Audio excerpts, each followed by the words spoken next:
i drejtësisë shqiptare, sepse këta mendojnë që Rama nuk merr në telefon o njerëz. Rama i ka quar aty apostafat për të bërë këto që po bëjnë. Mos mendoni ju sikur ai telefonon X gjyqtare, ai ka njerëzit e vet, i ka quar aty, do bëni punë të caktuar, u mor me Erjo Velindë, ai do merren me Belindën, ai me tjetrin e tjetrin. Prandaj them që do ta shikojmë me këtë vështrim, nëse nuk bie autokrati nuk bien sistemi që ka ndërtuar autokrati.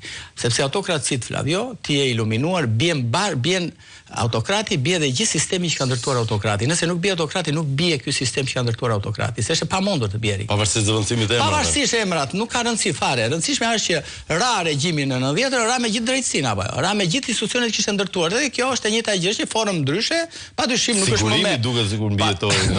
Patjetër, ne filtrua. Mirë, edhe ne atyre s'do t'u japi më shumë ashtu se po i glorifikojmë më shumë ata sikur ça janë. Problemi është që Rama, do bie Rama që të bien këta. Kjo është e gjithë historia. Zoti Meta e di këtë gjë dhe vazhdon me atë të vetëm programin e tij dhe është më se iluminuar dhe më i qartë tani. Çfarë po ndodh me të?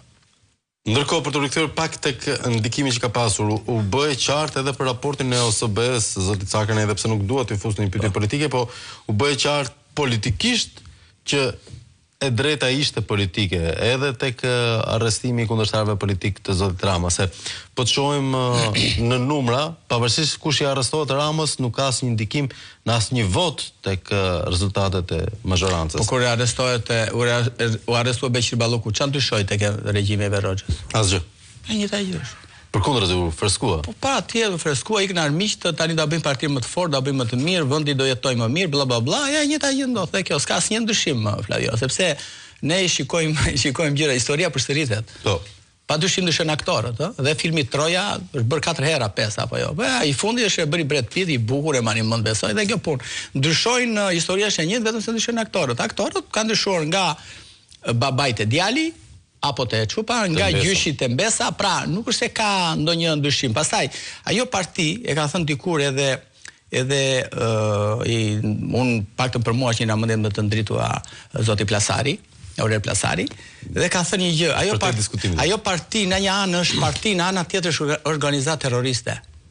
Dhe në kuptimin e organizatë kriminale dhe si organizatë kriminale që është ajo vepron në këtë formë, vetëm ka parti këtu dhe tak në faqja tjetër ka këtë. Kështu që ajo është një organizatë kriminale, lindi si grup i strukturuar kriminal me institutet guerrille dhe vazhdoi pastaj me si organizatë kriminale që vazhdon dhe sot. Pra, është trashëguar ai rrjeti kriminal dhe vazhdohet sot. Kështu që ne në këtë drejtim duhet ta shikojmë. Jo, absolutisht jo. Unë ta jap me fakte, unë nuk jam në një historian, por mendoj që e njoh historinë e Shqipërisë. Më thuaj pse jo. Pa, unë po them këtë, ma thuaj të kundërt. Perceptimi publik nuk. Shiko, perceptimi publik është i ndërtuar i tij dhe Verroxhën, edhe Verroxhën populli e shikonte si njerëz të ndritur, pa ishte një kriminal.